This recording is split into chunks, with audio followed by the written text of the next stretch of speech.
Hello students, स्वागत है सभी का फिर से एक बार। हमारा एक नया टॉपिक है, ध्यान देंगे, थोड़ा सा इम्पोर्टेंट है ये हमारे नंबर सिस्टम का ही पार्ट है। नंबर सिस्टम में जिसमें हमने नंबर ऑफ जीरो किया था, यूनिट डिजिट किया था और जो भी इसके पार्ट किए थे उसी का पार्ट है, जिसको हम बोलते हैं शेषफल प्रमेय। शेषफल प्रमेय या क्या बोलते हैं हम इसको हम बोलते हैं रिमाइंडर्स थ्योरम। थोड़ा सा बड़ा है टॉपिक ये, ठीक है। रिमाइंडर्स का मतलब क्या होता है? शेषफल। शेषफल सभी ने पढ़ा होगा बचपन से। अब क्या करना है कि किस लेवल के क्वेश्चन आ सकते हैं, कहाँ पावर चढ़ी है तो क्या होगा, और जिस भी टाइप के इसके क्वेश्चन आते हैं हम मैक्सिमम कवर करने की कोशिश करेंगे। आपको बस गंभीरता से, ध्यान से एक एक चीज को हल्के से समझने की कोशिश करना है। चलो, मान लो यहां लिखा हुआ है 38, सिंपल एकदम जीरो लेवल शुरुआत कर रहे हैं, और इसको हम भाग किससे दे रहे हैं? तो इसको दे रहे हैं 12 से। किससे दे रहे हैं? 12 से। आप सभी को पता है 12 के पहाड़े में क्या आता है? तो 12 के पहाड़े में आता है 36। ठीक है, 12 दिए 36, तो रिमाइंडर कितना बचा? 2। रिमाइंडर कितना बचा? 2 बचा। बस इसी का खेल है इसमें। हमें यहाँ पे यही बताना है कि शेष फल जो बचता है, भाई ये क्वेश्चन नहीं है, ये समझने के लिए है। जिसको ये नहीं पता होगा किसी बच्चे को कि अगर रिमाइंडर्स का मतलब क्या हो रहा है, तो रिमाइंडर का मतलब सिर्फ ये है कि जो आपका शेषफल बचता था, बचपन से भाग देते आ रहे हैं, तो कभी लंबा कोई इक्वेशन आ जाए, किसी के पावर में आ जाए, वहां पे क्या होगा? 3 4 5 रूल है इसके, थोड़ा थोड़ा समझेंगे, ठीक है। तो ये आपका 2 क्या बच रहा है? अब आपका जब हम नंबर आप जीरो कर रहे थे तो पूरा फोकस कहाँ था? जीरो पे। जब हम यूनिट प्लेस कर रहे थे, यूनिट डिजिट कर रहे थे, तो कोई भी नंबर लिखी हुई है, हमारा फोकस कहाँ था? हमारा फोकस था इस यूनिट प्लेस पे। पहले नंबर पे क्या आएगा, बाकी क्या लिखा हुआ है उससे मतलब नहीं। यहां आपका फोकस रहेगा सिर्फ रिमाइंडर पे। कितनी बार डिवाइड हो रहा है, किससे भाग दे रहे हैं, किसको दे रहे हैं, इससे कुछ भी मतलब नहीं। आपको डिवाइड किया, आपका दिमाग कहाँ रहेगा? हमेशा आपका रहेगा शेषफल पे, रिमाइंडर पे। ठीक है, इतनी बात। चलो, अब आते हैं हम पहले पॉइंट पे। बहुत ध्यान से समझना है, धीरे धीरे, ठीक है। पहला पॉइंट है आपका, जिसको हम बोलते हैं पॉजिटिव, क्या बोलते हैं? Positive and negative reminder. Positive और निगेटिव रिमाइंडर कैसे हैं, अब ये ध्यान। कभी भी किसी के रिमाइंडर में, किसी के शेषफल में माइनस की संख्या नहीं आ सकती। आपने कभी नहीं सुना होगा कि इसको हमने इससे भाग दिया है तो बचा है -3, -2, ठीक है। ये माइनस की संख्या नहीं आ सकती। अब क्या है पॉजिटिव और निगेटिव रिमाइंडर, इसको हम समझते हैं। मान लो कि एक संख्या लिखी हुई है, एक संख्या आपकी लिखी हुई है कितना? तो 49, और इसको हम डिवाइड किससे कर रहे हैं? 8 से। और यहां पे एक संख्या लिखी हुई है कितना?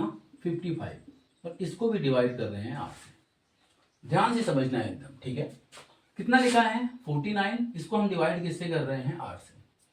हमें सबको पता है कि 8 के पहाड़ी में आता है 48, 48 आता है, तो यहां रिमाइंडर क्या बचेगा? तो 1 बचेगा। क्या बचेगा? रिमाइंडर 1 बचेगा। यहां हमें पता है कि 8 की पहाड़ी में क्या आता है? तो 48 आता है, और उसके आगे चले जाएंगे तो क्या आता है? 56 आता है, 56 आता है। जब भी जिसके भी करीब ये नंबर होगी, जिससे भी हम भाग दे रहे हैं, उसकी टेबल के जिसके करीब नंबर होगी, जैसे 8 के यहाँ पे ये 49 किसके करीब है, किसके पास में है? तो आप बोलोगे 48 की। भाई 56 से बहुत दूर है, 48 के जस्ट पास में है।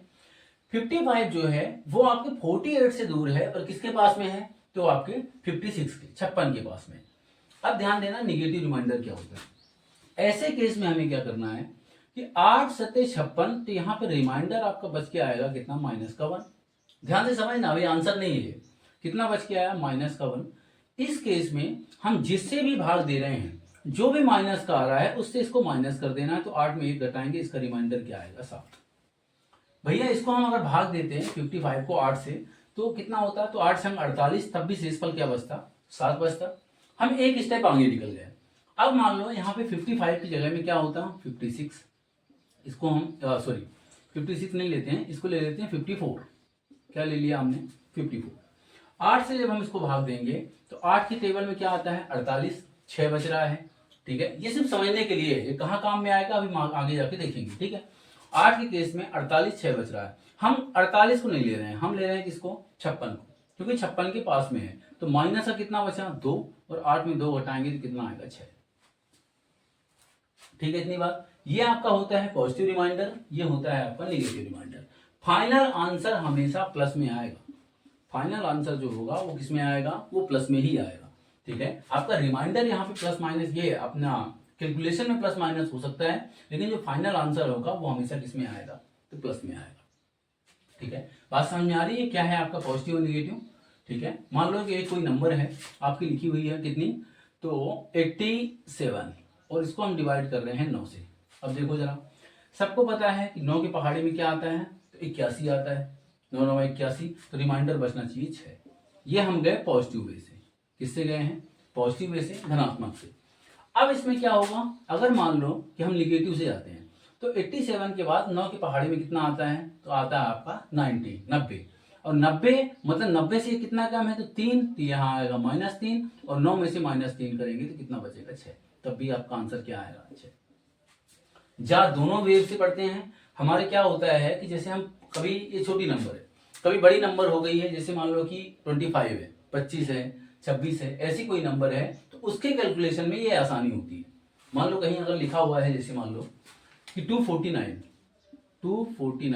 और किससे भाग दे रहे हैं, 25 से।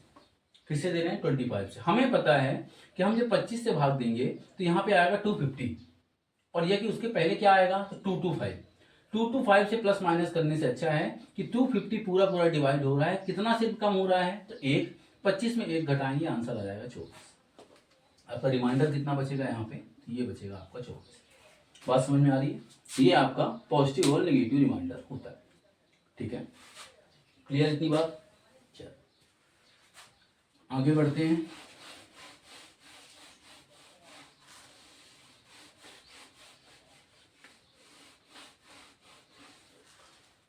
पॉजिटिव रिमाइंडर, नेगेटिव रिमाइंडर अलग से कुछ नहीं है, बस इसमें यह है कैलकुलेशन को थोड़ा सा आसान करने के लिए होता है। इसमें थोड़ा सा अच्छा टॉपिक है, ये बड़ा टॉपिक है, इसके क्वेश्चन पूछ लिए जाते हैं डायरेक्ट कभी कभार। यहाँ लिखा हुआ है आपका एक क्वेश्चन है, आप थोड़ा सा सॉल्व करने की कोशिश करें। 199 × 299, और इसको हम डिवाइड कर रहे हैं किससे, इसको डिवाइड कर रहे हैं 25 से। अब देखो थोड़ा सा बड़ा हो गया है ये कैलकुलेशन।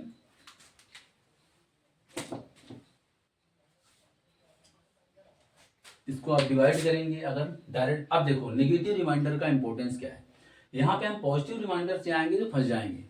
पहले हमें इसमें भाग दे के देखना पड़ेगा कितना बच रहा है, फिर इसमें देखना पड़ेगा कितना बच रहा है, फिर उनका गुणा करने के बाद जो भी आ रहा है उसको देखना है कितना बच रहा है, और फिर हमें इससे भाग देना है। एक बार ट्राई मारें।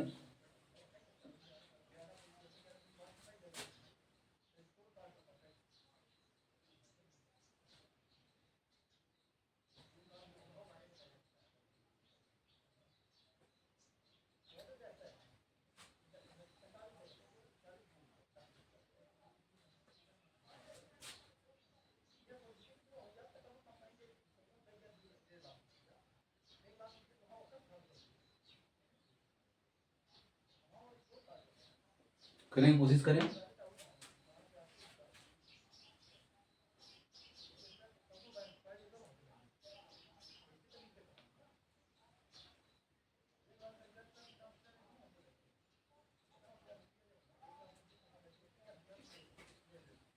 ठीक है, चलो दोनों वे से देख लेते हैं। आप हमेशा ध्यान देना, जब ऊपर आपका एक बचे कभी, जैसे मान लो ये आपका दिख रहा है कि 25 से पूरा पूरा डिवाइड होता, अगर यहाँ पे 1999 की जगह में कितना होता, 2000 होता।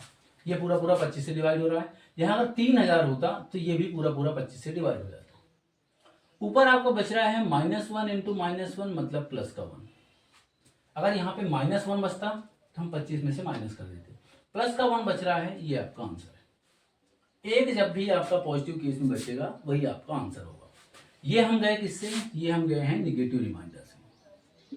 ठीक है, किससे गए हैं, निगेटिव रिमाइंडर से। निगेटिव रिमाइंडर यहाँ पे कैसे काम में आया, तो भैया यहाँ पे आपको पता है कि 25 के केस में आपका 2000 पूरी पूरी डिवाइड होगा और 3000 डिवाइड होगा। ठीक है, दोनों में से एक एक कम है। मैंने पिछली क्लास में बताया था कि जब भी माइनस में माइनस का गुणा होगा तो क्या होगा, आपका प्लस का होगा। एक बच रहा है, ये आपका डायरेक्ट आंसर है। अब चलते हैं इसी को पॉजिटिव रिमाइंडर से। पॉजिटिव रिमाइंडर से चलेंगे तो आपको पता है अगर यहाँ पे 2025 से डिवाइड हो रहा है तो उसके जस्ट पहले वाला स्टेप वो होगा कितना, तो 1975। कितना होगा, 1975। 1975 के बाद 25 से अगला क्या डिवाइड होगा, 2000। वैसे ये क्या होगा, तो 2975। 1975 से अंतर कितने का है, तो आप बोलोगे सर 24 का। 1975 से 1999 के बीच में अंतर कितने का है, 24 का। इंटू यहाँ पे भी अंतर कितने का है, तो 24 का, और डिवाइड में लगा हुआ है आपका 25। 24 का स्क्वायर कितना होता है, तो आप बोलोगे 576। स्क्वायर वाले पार्ट में हमने देखा था 576, और डिवाइड कर रहे हैं 25 से। जब हम इसको 25 से डिवाइड करेंगे तो 575 पूरा पूरा कटता है, रिमाइंडर क्या बचेगा, 1। अब आप मुझे बताओ कि निगेटिव वाला ज्यादा आसान पड़ा है कि पॉजिटिव वाला। ऐसे क्वेश्चंस के लिए हमारे लिए क्या होता है, जो निगेटिव रिमाइंडर होता है वो ज्यादा आसान होता है पॉजिटिव के कंपेरिजन में। ठीक है, जो लंबे कैलकुलेशन होते हैं उसमें ये वाला आसान होता है। ऊपर अगर आपका एक ही बच रहा है तो वो रिमाइंडर फिर वही होगा।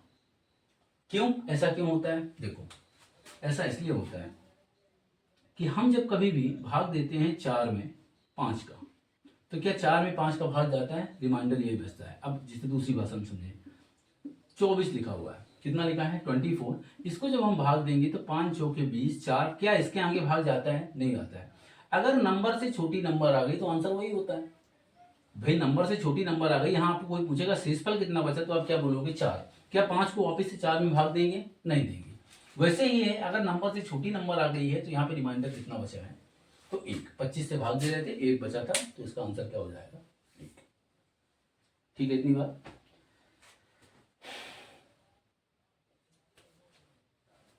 क्लियर है। चलिए एक और क्वेश्चन दे रहा हूं मैं इस टाइप के।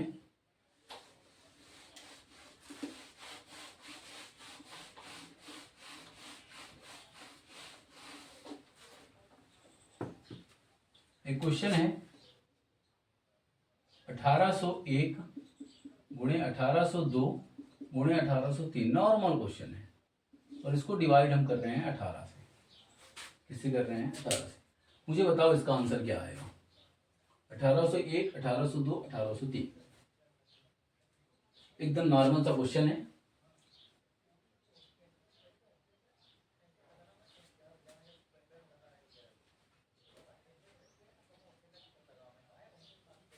चलो देखो यार, इसको करने के पहले मैं एक चीज क्लियर कर देता हूं। अगर आपके दिमाग में कभी है, मान लो यहां लिखा हुआ है 50 प्लस यहाँ लिखा हुआ है 15, और इसको हम भाग किससे दे रहे हैं, इसको हम भाग दे रहे हैं मान लो कि 6 से। और यहाँ लिखा हुआ है 50 गुणे 15, सॉरी 50 गुणे 15, और इसको भी भाग दे रहे हैं 6 से। ये केस थोड़ा सा समझ लेते हैं। देखो, चाहे आपका प्लस हो या इंटू हो, कुछ भी है, यहाँ पे प्लस है या इंटू है, आपको इसको पहले पूरा सॉल्व करने की जरूरत नहीं है कि आप 50 में 15 पहले जोड़ दो फिर डिवाइड करो, तो वही बात हो गई। ठीक है, वैसे ही यहाँ पे पहले इंटू करने की जरूरत नहीं है। क्या करना है आपको, 6 का भाग देना है इस 50 में, तो 6 थे 48, रिमाइंडर बचा 2। कितना बचा, 2। प्लस यहाँ पे भाग देंगे तो कितना हो जाएगा, 6 दूनी 12, रिमाइंडर बचा 3, 3 और 2 5। 5 अगर 6 से बड़ी है, यहाँ पे मान लो 5 की जगह में 7 आता, तो हम 7 को वापस से 6 से डिवीजन करते तो रिमाइंडर 8 बचता। क्लियर है, लेकिन नंबर ऑलरेडी छोटी है, तो इसका आंसर क्या हो जाएगा, इसका आंसर हो गया 5। आपको अलग अलग भाग देना है, 6 का इसमें दे दो, 6 का इसमें दे दो, इनको जोड़ दिया। प्लस का मतलब सिर्फ ये हुआ कि यहाँ पे जोड़ दिया। अब यहाँ देखो, यहाँ रिमाइंडर क्या बच रहा था, 2। यहाँ रिमाइंडर क्या बच रहा था, 3, और 3 दूनी 6, और नीचे क्या है 6, 6 से 6 डिवाइड करेंगे तो रिमाइंडर यहाँ पे कुछ नहीं बचेगा। यहाँ पे क्या बचेगा, 0 बचेगा। इस 15 की जगह में अगर 16 होता तो यहाँ पे क्या बचता, 4, 4 दूनी 8, तब रिमाइंडर बचता 2। मतलब आपका सीधा सीधा कॉन्सेप्ट है कि अलग अलग नंबर को डिवाइड करने के बाद अगर प्लस लगा हुआ है तो आप प्लस करें, इंटू लगा हुआ है तो इंटू करें। ठीक है, अब देख लेते हैं इसमें। देखो क्लियर दिख रहा है कि 18 की सीरीज है, 18 की सीरीज है, तो यहाँ पे पूरा पूरा क्या डिवाइड होता आपका, तो 1800, यहाँ से रिमाइंडर बचा प्लस का 1।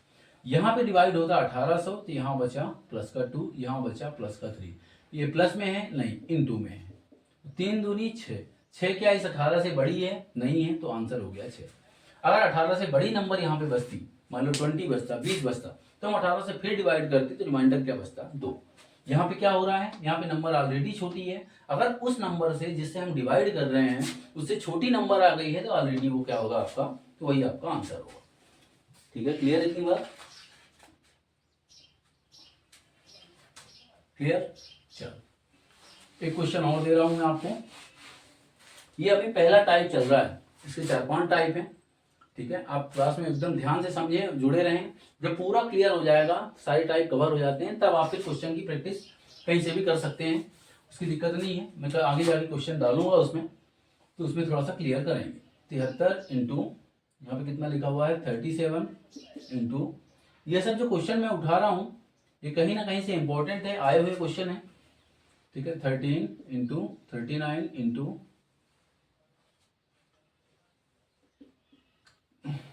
1351 इंटू यहाँ लिखा हुआ है 12, और इस पूरे को हम डिवाइड किससे कर रहे हैं, इसको डिवाइड कर रहे हैं 5 से। किससे डिवाइड कर रहे हैं, तो 5 से। ठीक है, 5 से डिवाइड कर रहे हैं। अब आप इसमें क्या करना है देखो, चलो दोनों चीजें कर लेते हैं। वैसे चाहें तो हम प्लस प्लस करके भी कर सकते हैं, पूरा डिवाइड होने के बाद रिमाइंडर कितना बच रहा है, लेकिन वो बड़ा हो जाएगा। जब प्लस माइनस दोनों की संभावनाएं दिखें तो हमें दोनों करना चाहिए, कैलकुलेशन उससे आसानी होती है। जैसे जो आपका जैसे लिखा हुआ है यहाँ पे कितना 73, हमें पता है कि 5 के पहाड़े में 70 आएगा, कहीं ना कहीं 70 आपका डिवाइड होगा और 70 के बाद 75 होगा। तो जब भी संख्या जैसे 2 तक आए तो ठीक है, 72 तक आए तो 70 को बेस बनाओ, आगे बढ़ गई 73 तो 75 को बेस बनाओ। बात एक ही है। यहाँ पे 73 लिखा हुआ है, 5 से 75 कटता है, कितना कम है, तो आप बोलोगे 2, तो ये हो गया माइनस का। यहाँ पे देखो 37 है, तो 5 के पहाड़े में कितना आता है 35, 35 से 2 ज्यादा है तो ये हो गया प्लस का 2। फिर उसके बाद यहाँ पे आया अपन 53, तो 53 के बाद आता है 55, ये हो गया 55 से लिया हमने बेस, ये हो गया माइनस का 2। 13 है, तो 13 में क्या आया 5 दिया 15, तो ये भी क्या हो गया माइनस का 2। फिर ये 39 है, तो ये 5 की पहाड़े में 40 आता है, तो माइनस का 1। यहाँ पे देखो, अब यहाँ देखो 1351 लिखा हुआ है, आपको पता है कि 1350 डिवाइड होगा और 55 होगा, तो यहाँ पे ये क्या हो गया आपका, तो प्लस का 1। फिर 5 से किया 5 दूनी 10, तो कितना हो गया प्लस का 2। इतना ये आपका हो गया। ठीक है, अब पहले हम देख लेते हैं कि निशान किसका आएगा। देखो माइनस प्लस ये कट गए, और कहीं पे है ये आपका प्लस है और एक आपका ये माइनस है, ये कट गया। अब कितने बचे हैं, 3 माइनस माइनस बचे हैं, मतलब आएगा माइनस का निशान। भाई इंटू कर रहे हैं, इंटू मैंने बताया था कि जब भी 2 बार माइनस आएगा तो प्लस होगा, 3 बार में माइनस होगा, 4 बार में प्लस, 5वीं बार में माइनस, 6वीं बार में प्लस, इस तरीके से होगा। अब देख लेते हैं सबका इंटू करके, तो 2 दूनी 4, 4 दूनी 8, 8 दूनी 16, 16 दूनी कितना हो गया, ये हो गया आपका 32। कितना हो गया 32 हो गया, 32 ही हो रहा है, हाँ ठीक है। 5 से डिवाइड करेंगे तो यहाँ पे बचेगा माइनस का 2, क्योंकि माइनस का भाई 5 का 30, कितना बच रहा है माइनस का 2। लेकिन माइनस में कभी आंसर नहीं आता, तो ये क्या होता है, मैंने अभी बताया थोड़ी देर पहले कि जब भी बेस नंबर है उसमें से इसको हटा देंगे तो आंसर क्या बचेगा आपका, तो आंसर बचेगा 3। आंसर क्या बचेगा 3। अगर यहाँ प्लस का होता तो डायरेक्ट आंसर हो जाता आपका 2। 5 से डिवाइड करते 30 बार में जाता, 2 बचता, तो आपका कितना बचेगा 2 बचेगा। ठीक है, माइनस का है तो माइनस में क्या करेंगे हम, जो भी आपका रिमाइंडर बच रहा है, जो भी आपका शेषफल बच रहा है, उसको क्या करेंगे 5 से हम माइनस करेंगे।